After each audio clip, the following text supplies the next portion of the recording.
Now I want to tell you the story about our very first campaign.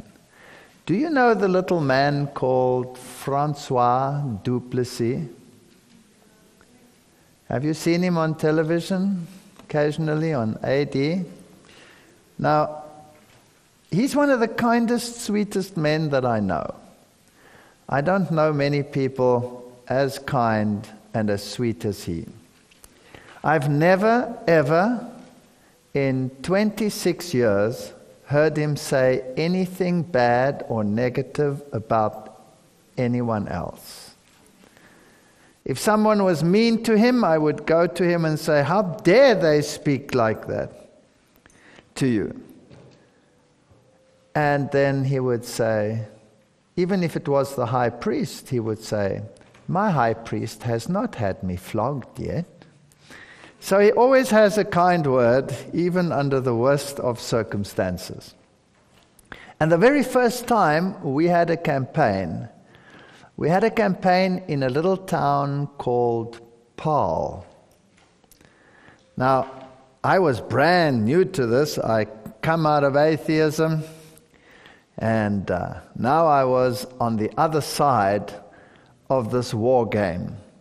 And I think God wanted me to understand that there are principalities and powers that are working behind the scenes in this war.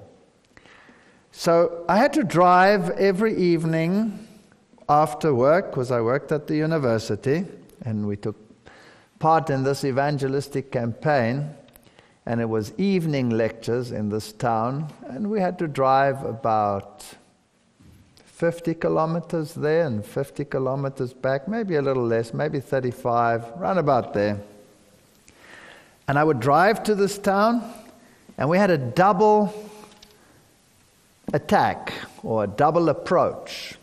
He started in one hall with the old Advent message, "Dead men do tell tales." It's about the archaeological approach.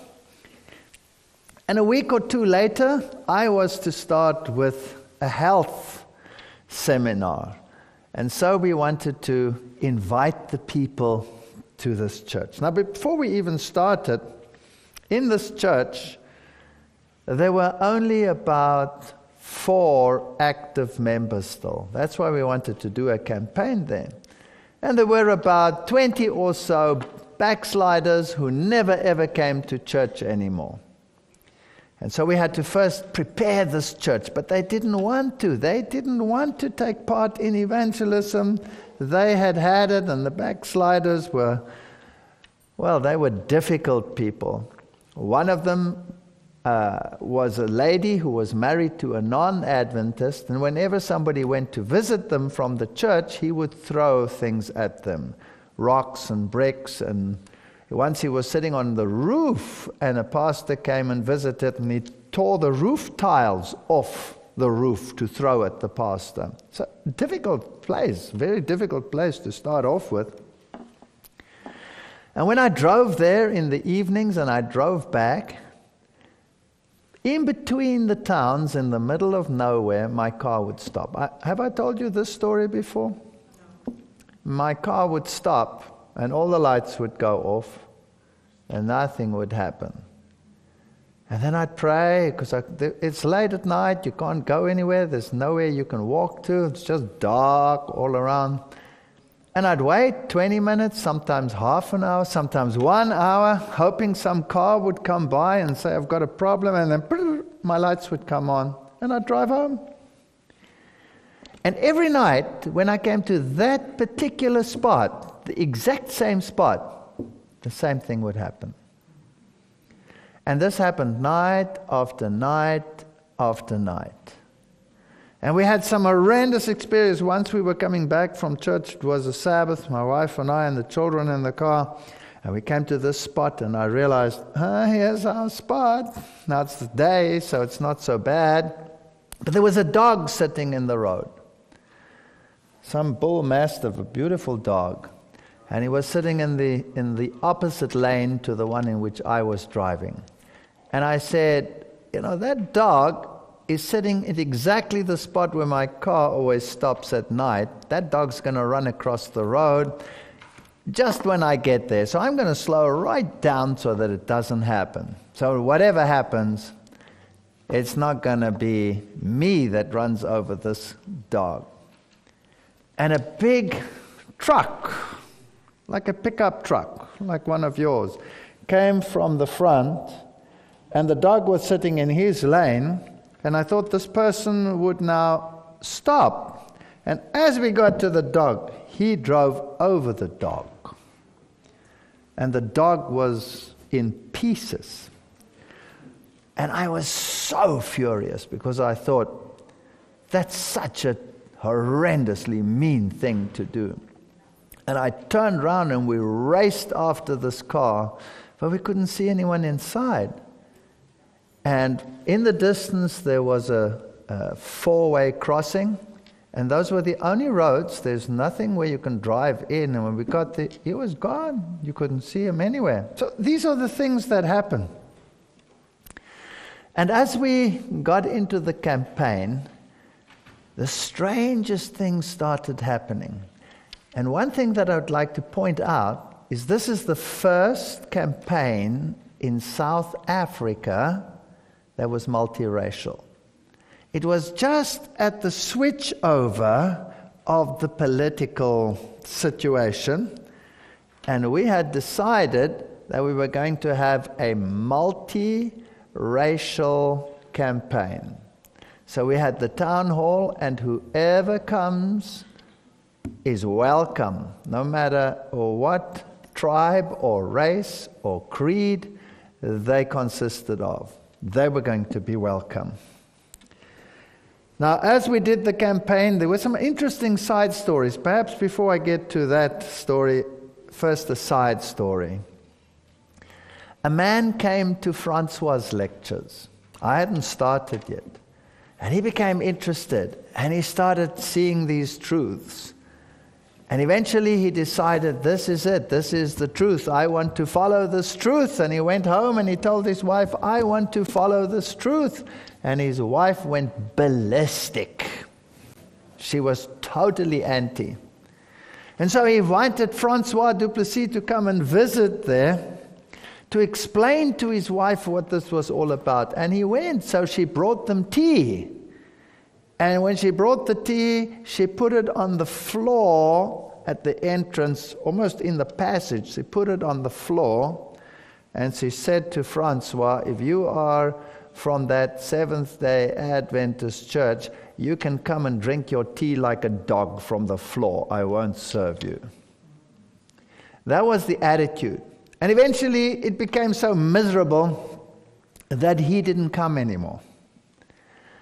And then a short while later, I started with the health messages in another venue, and she attended those lectures.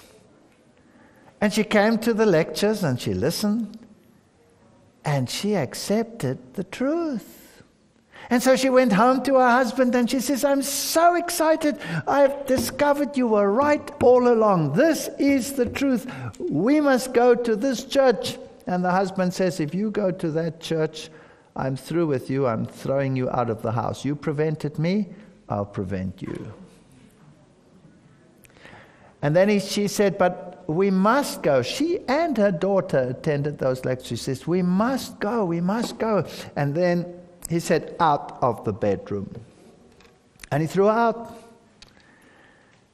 And then she lay that night in the room, and she was crying, and she was wondering and thinking, is this right? It's causing so much tension. Is it worthwhile? Is it true that you must keep the Sabbath and the commandments and all of these issues? And then she heard a voice calling her name, and she thought, my husband has had a change of mind. And she went to the bedroom, but there he was, snoring.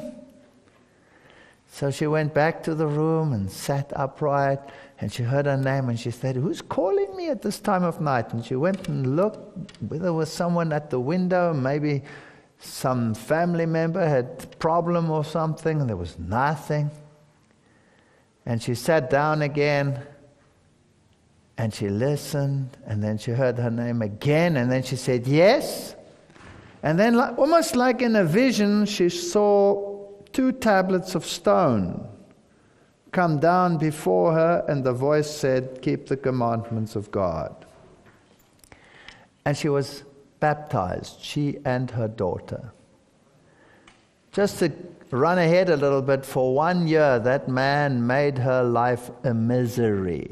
He mellowed a little bit later, and he would condescend occasionally to bring people with a car that lived nearby to the church, but he never put his foot in the church. And on one of these occasions, it was raining, it brought people, and he was sitting outside. He refused to put his foot in the church, but he was willing that his wife was there or something. Francois went out to him and said, why don't you come inside? It's so cold here. You don't have to take part in the service. We're doing a baptism, but, And it was so cold, so he said, all right. So he went and sat in the back. And after the service, when we all went out and we locked the door, he said, I missed my baptism. I'm so stubborn. So Francois said, no, you haven't missed your baptism. We opened the church and he too was baptized. So this is how God works. So I experienced all these miracles. I experienced this thing with the car stopping every night. And in the middle of this, there was another man who today is active in the work. He even served as pastor for some of our churches. And this man phoned me in a tremendous panic during this campaign. And he said to me, there's something seriously wrong. I phoned Francois Duplessis to ask him something, and a woman answered and screamed at me, and it was so demonic, and she screamed, I've got him where I want him. And I was such a fright, I put the phone down. Do you know anything about what's going on there? And I said, I have no idea. Now, I lived in a town separate from Francois, about 30 kilometers away from him. So I phoned, my wife was present in the house, and I phoned Francois, and I thought, no, what's going on here? And as I phoned him, a woman answered, and she laughed like a demon, and she screeched over the phone. And she said, I've got him where I want him. I've got him where I want him. He's sitting on the floor. He's finished. And she laughed like a drain that my wife could hear her screeching over the phone at a distance as far as the back row of this church. And I slammed the phone down. I got a big fright. I thought, what's going on here? And I thought, did I have the wrong number? And I dialed again. And Francois' wife answered. And she was crying on the other side. I said, what's wrong over there? What's going on? She said she doesn't know, but Francois was sitting on the floor in the office, and he's not getting up. And so I said, we're coming. So we loaded the children in the car, and we rushed through there. And what had happened, he'd received so much opposition because in that town where we were having the campaign, which is the town called Paul, the ministers of the other churches had put pressure on our conference to such an extent, and you must understand what power these people wielded, because in South Africa, church and state were one. In fact, the religion that was propagated, Calvinism, preached predestination, and on the strength of that predestination, they had connected it to racialism. So a meeting that was multiracial would arouse tremendous opposition, not only from the populace, but also from the churches. And so they'd put pressure on the conference, and they'd phoned Francois and told him that he must cease with his campaign forthwith, because it was causing too much trouble. Now we were experiencing these miracles, and we decided, no, we're not going to stop, or he decided he's not going to stop the campaign, no matter who tells him, even if the Prime Minister tells him, this is God's work, and souls are at stake, he's carrying on. And so they made life so miserable for him that he became so depressed, he went and sat down and he couldn't get up. And when we got there he was, sitting in his office. And I said, what's wrong? And he couldn't get up. He couldn't move. It wasn't only spiritually, mentally, it was physical. He couldn't move. And that night he had to do a lecture. And so we said to him, what are we going to do? And we prayed and we prayed. And then we had this friend of ours, we picked him up. And he was like in a fetal position. He was like this. He couldn't get up from this stance. And so we carried him. He's a light little man. He's a short little man.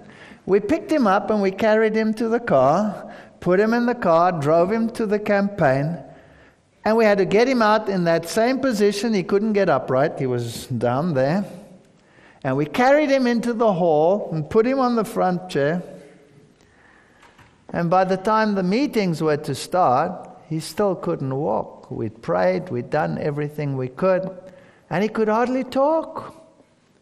And we picked him up and carried him to the pulpit and put him next to the pulpit because he couldn't stand behind the pulpit because nobody could see him then.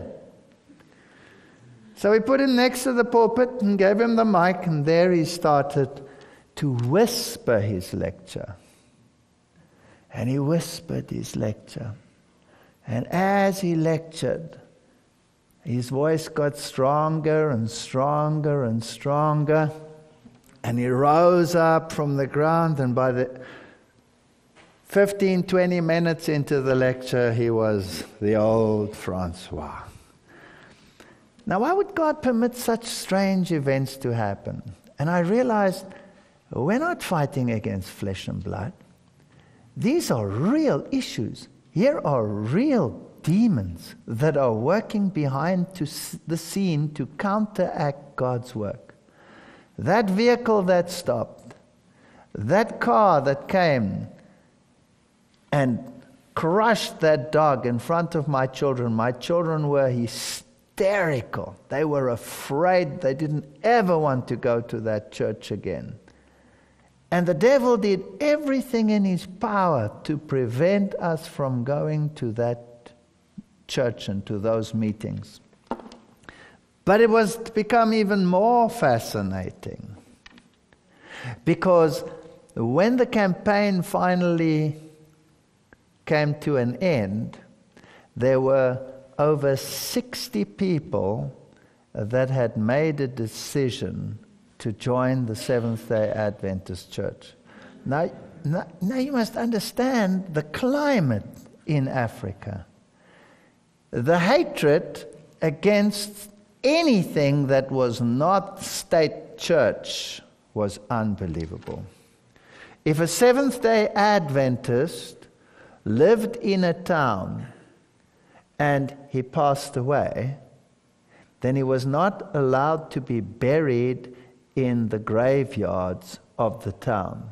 He had to be buried outside somewhere like a pauper, because the church, the Dutch Reformed Church, would not allow such a violent, vicious sectarian to be buried in their churchyards or in the public churchyards. And the word of the ministers out there was law. So here, over 60 people come into this church, but it's the first multiracial church in the country. The first one. Now this created quite some tension, because people that accepted the church, some of them were white and some of them were not white. Now the people that came in that were not white were of the colored race.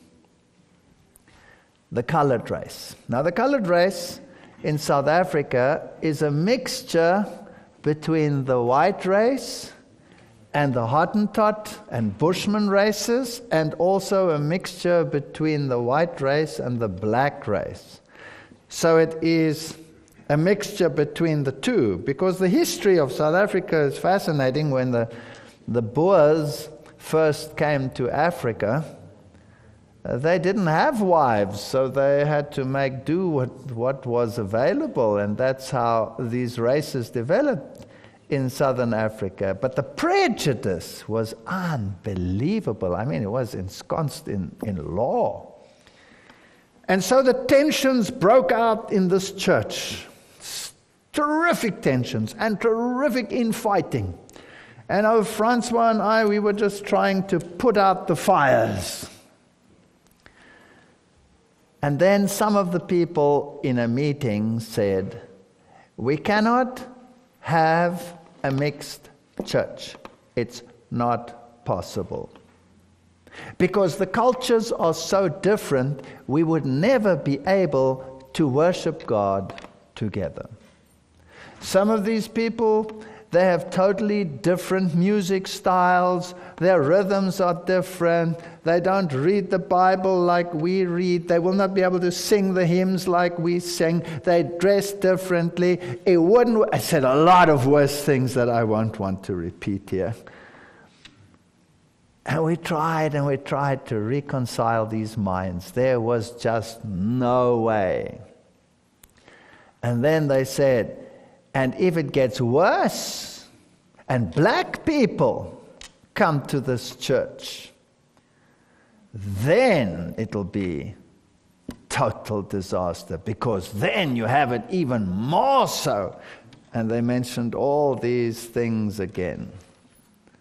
Now, not all of them were like that, but you had a hard core of people that had come in that wanted the truth, they wanted the Sabbath, they wanted all of those things, but they didn't want every nation, tribe, and tongue and people. That was not acceptable. You know, it's like people that come in that say, we want all of this. We want the Sabbath, we want salvation, we want that, but this health reform, nah, we don't want that. Don't we have the same thing, you know? We're very selective in what we accept and what we don't accept. And it got to a point where the whole church was going to fall apart. All that work, all that pain, all that suffering, and the whole church was just going to disintegrate. And I was doing the sermon one morning, and it was a Sabbath. And actually, it's quite funny. The one town, we had two towns where Francois was the pastor. The one was called Paul, and the other one was called Paro. Now it sounds different, but in Afrikaans, it's Paro and Paro. And if you say it quickly, it's Paro and Paro. Paro and Paro. So he would phone me and say, you're preaching in Paro today, and I'm preaching in Paro today, and I'd say, fine, thank you very much, and we'd end up in the wrong church.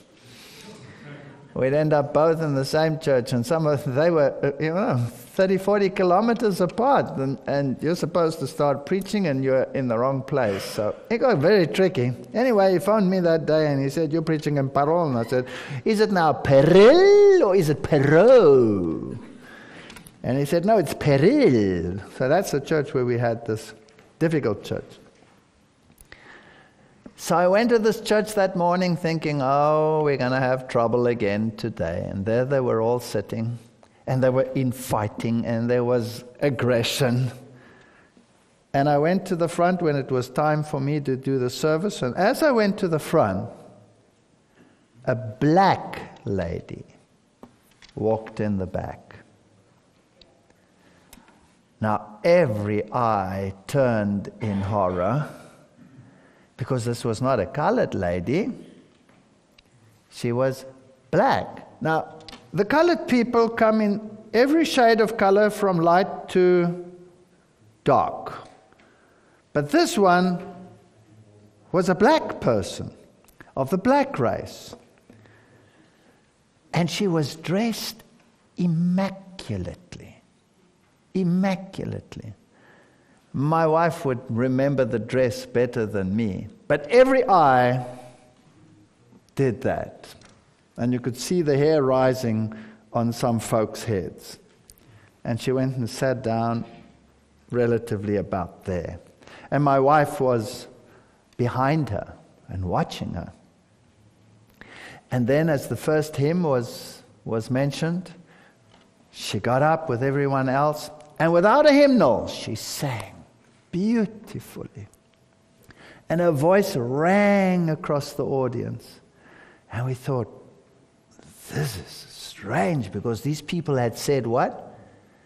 They'll never be able to sing our hymns like we do. They have a totally different culture. We would have to teach them to sing the hymns. And she didn't even have a hymnal. And she sang it beautifully. And she had a Bible in her hand.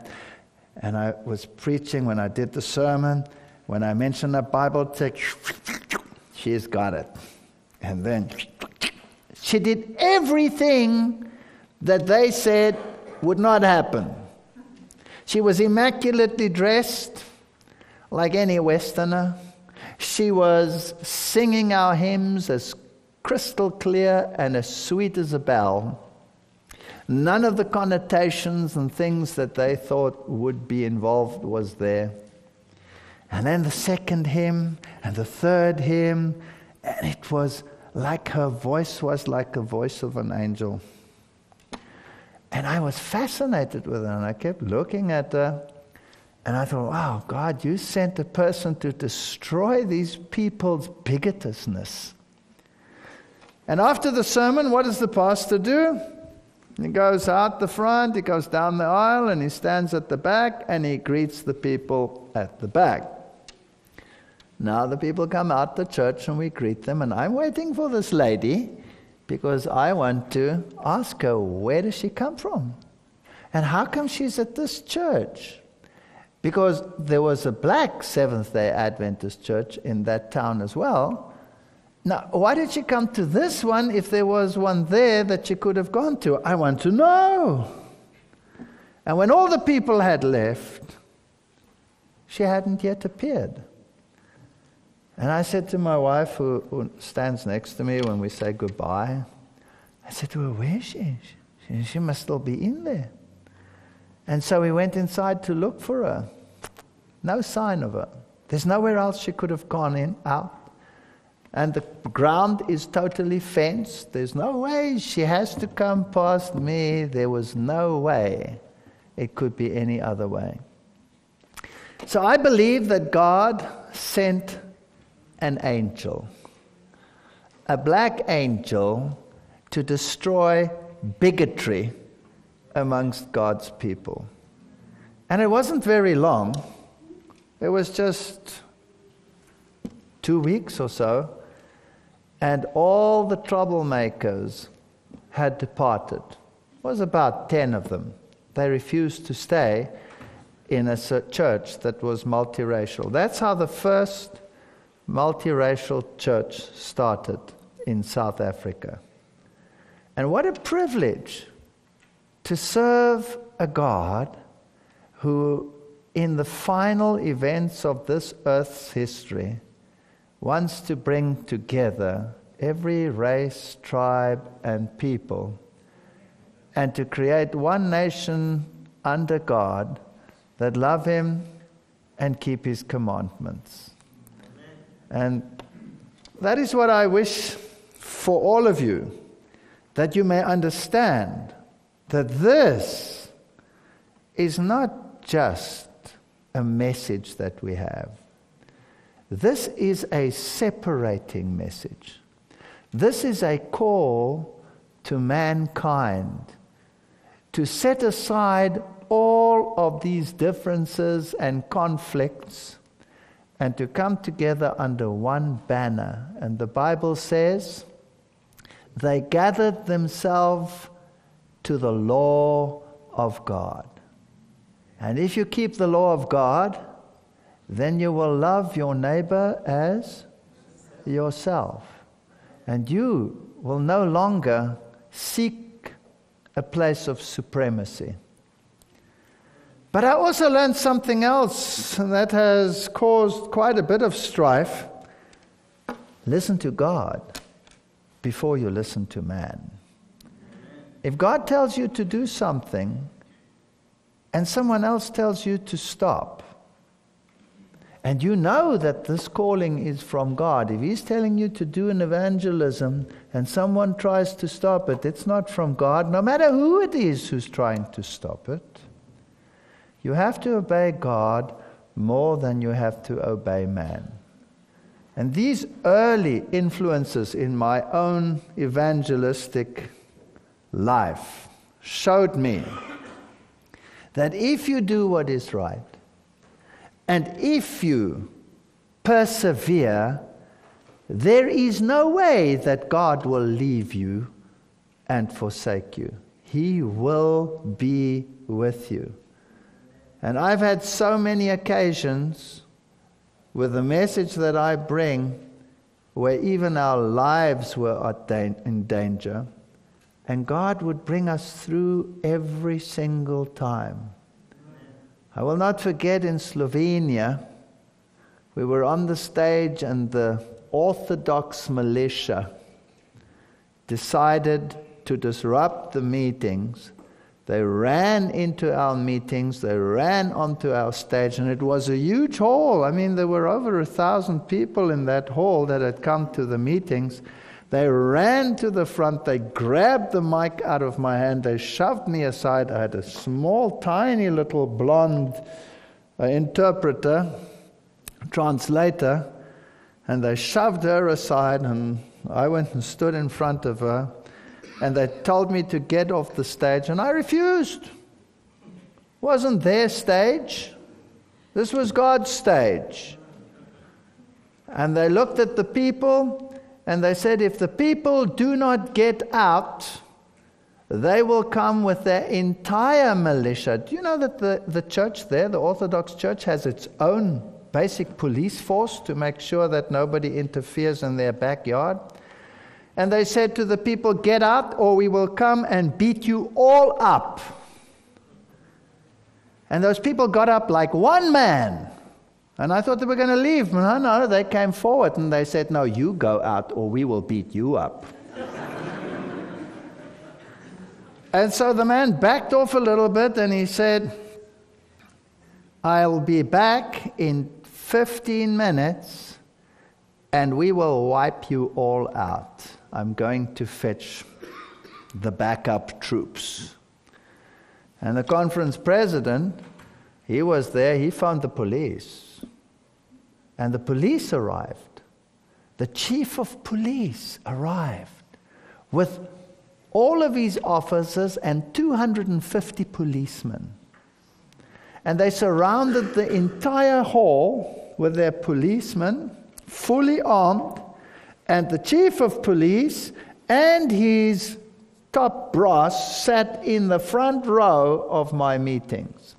Those people arrived with hundreds of people to come and attack our hall. And the chief of police took a law, or told them that there was a law where he could arrest them and put them in jail for public violence without a trial for months. And so they didn't attack us, and I did that entire campaign under police protection. And that taught me something else. If your audience is too small, God will enlarge it. So, in this battle, let us stay faithful and let us preach the message. I've learned something else, and that is that the devil will always wage war if you preach God's truth. You will always be in a war. But you have to learn to accept the fact that you have no might over him, no control over him. You have to just go forward and leave the consequences to him. And he will not leave you nor forsake you. I remember we were doing this campaign, and I was doing a campaign in Cape Town, and I was living in a town called Somerset West. And during that campaign, a prominent evangelist actually came into the truth. His whole family came into the truth. But the devil was so mean, and he tried to make it impossible for me to do that campaign. And he doesn't normally, under those circumstances, attack me directly. He will attack my wife, or he will attack my family. And so my wife had an operation, and we warned the doctor about certain things, and he ignored us totally, and she nearly died after that operation. It was quite a thing. And that night she was at home, and I had the campaign going, and the doctor came and said, we must rush her to hospital. She doesn't think that she's going to survive. And while the doctor was working with my wife to try and stabilize internal bleeding, our cat was knocked over in the street and jumped in through the window, jumped onto my little daughter's lap. My daughter was about 6, 7 years old, and the cat died on her lap. So I had a hysterical daughter in the one room, a dying wife in the other room. I had to leave all this, rush to the hospital, get my wife to the hospital. They did the emergency operations. They managed to save her life. She was in intensive care. And I said to her, I'm going to cancel my meeting tonight because I have to be with you. And she said, no, you will go. And I said, I cannot go. I will not go. She says, you will go. Because if this is from God, then God will take care of me. The doctor said to me, she will not be there when you get back. And I said, I'm staying. She said, no, you're not. You're going. And that night, that prominent evangelist made his decision. So this is an uphill battle. This is not an easy road to travel. She was so weak after that operation because she'd lost almost all her blood internally, and they had to do the transfusion, and everything went wrong in that operation. And I was not there. I had to do campaign. I was in the university teaching during the day, and I was at campaign at night. And she had to cope with these things alone. She had to cope alone. And she was so weak, she couldn't go to the bathroom. She couldn't go to the bathroom alone. And we had no money because after I had become a Seventh-day Adventist, I had to experience how all my funds just went down the drain. And we were so poor, we had no money to get help or someone to look after her. And we were new and in the Adventist church, and we are proud people. You eat your shoes before you ask someone for help. That's also stupid, by the way. And she had to stay at home alone when I went to the university. Now, fortunately at the university, if your classes are finished, you can nip home. It wasn't too far to help her. And so in the morning, I would prop her up in the bed and bring her breakfast and feed her and get the kids ready and do all the things that a wife normally does. And then I would leave, but I wouldn't be able to come back, let's say, till after lunch. So I helped her with the bathroom things and hoped nothing would have to happen until I got back after lunch, and I'd give her a little plate of food. And she always liked fruits and things like that, so she had fruit and bread and avo and all of these things right there next to her bed that she didn't have to get up because she was too weak to get up. And of course she was alone, in the home, the children in school, she's alone in home, no one to help her, she's weak, and she was feeling very, very depressed. And we had a dog and we had a cat, and in those days it was quite safe in our country, so the back door was always open so that the dog and the cat had access to the house but could go to the garden to do whatever they had to do. But she was so lonely. And as she was lying in the bed there, she heard a little pitter-patter coming down the passage. Now, this was very strange. What was this? And it came and it came into the bedroom, and it was a squirrel. Now, she loves animals, and so she watched this squirrel. It's a wild squirrel. And the cat would chase wild squirrels and catch them and kill them. And this squirrel walked past the dog and past the cat. And the cat and the dog did nothing. And the squirrel would come, and the squirrel jumped onto her bed. And then the squirrel would come up to, and it always happened around about lunchtime, and he'd come up to her plate. And so she would share her avocado with the squirrel, give him half, and he would eat half out of his little shell. And then he'd go lie next to her on the chair, stretch himself out in the sun, and go to sleep for half an hour next to her. And this kept her buoyed up and happy. And this happened for 6 weeks, every single day.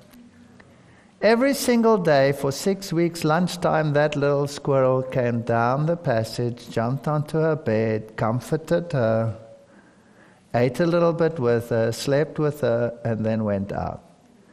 And after 6 weeks, when she was capable to get up again and to start moving around the house and walking, the squirrel didn't come into the house anymore. He just stayed in the trees outside. And as she got stronger, one day she was standing there at the kitchen, and she looked out, and the squirrel was in the tree. And the squirrel came running down the tree, down the stem, and he came rushing into the house. And he ran up her leg, onto her shoulder, ran down to the other side, down the other leg, and ran up onto the tree. And from that day on, the squirrel was gone. It never came back again. Now, what are the lessons in these stories? You know, God is in the detail. He's not only in the big things, He's in the little things. He cares about you.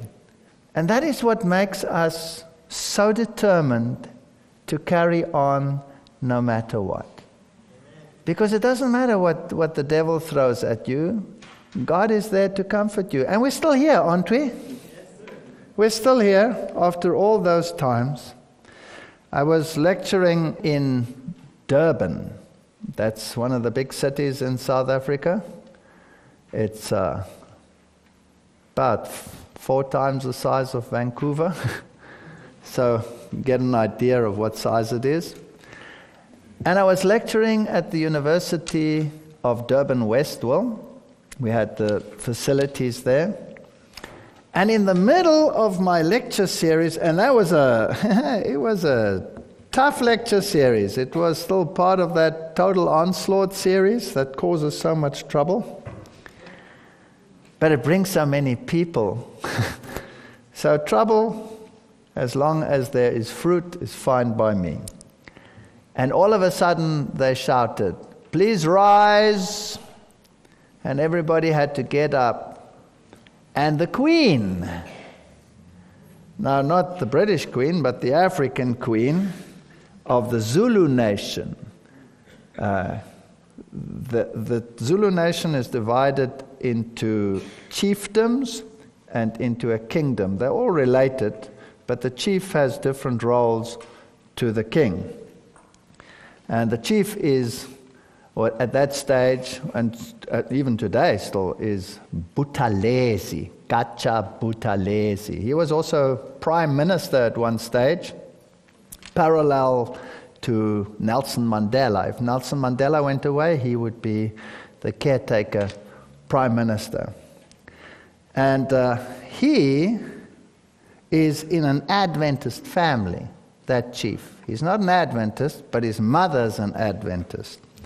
Now, politically, it's probably not expedient for him to be an Adventist. But the queen was married to the king. And the queen is one of his 21 wives. They must understand it works like in the time of Esther. If the king calls and you resist, that's the end of you. You have to accept that. That's just part of it. But she arrived with her whole entourage in African dress, and she sat in the front row. And her name was Queen Mfonte. And she was a Seventh-day Adventist. She was the only Seventh-day Adventist in his family. All the other wives were non-Adventists. And so I gave these lectures, and some of them, have a lot of politics in them, as you know. And after the first lecture, she got up and she came to me and she said to me, "Do you mind if I sit in the back row? Because I cannot see so well in the front row." She asked me permission to change her seat. She was the queen. And so she phoned the king and asked him whether she could stay for another lecture, and he gave permission. Now, when that queen comes in, she doesn't come in by herself. Her bodyguards are there, about 5 or 6 bodyguards. Members of state are always with her to make sure everything is good and proper and right. So here was a whole entourage of high government officials in that meeting. And at the end, she asked me and she said, "This message should go out to the entire world. It should be on every national television, because I am in the inside and I know that these things are true. And will you please send me a complete set of your DVDs, because I want our ruling echelon to know what this is all about." We sent it to her, but from then on you're working with public officials, so whether she actually got it or not, I do not know. But I do know that since then, I've had occasion to speak to the chief of police. I've had occasion to speak to very high government officials. I also know that this message is in the highest levels of governments in the world. It's in the highest embassy levels of the world. There are whole dossiers on this message at the highest levels in the military. Even the soldiers in Iraq watch these messages. Don't underestimate God and how He works. Thank you.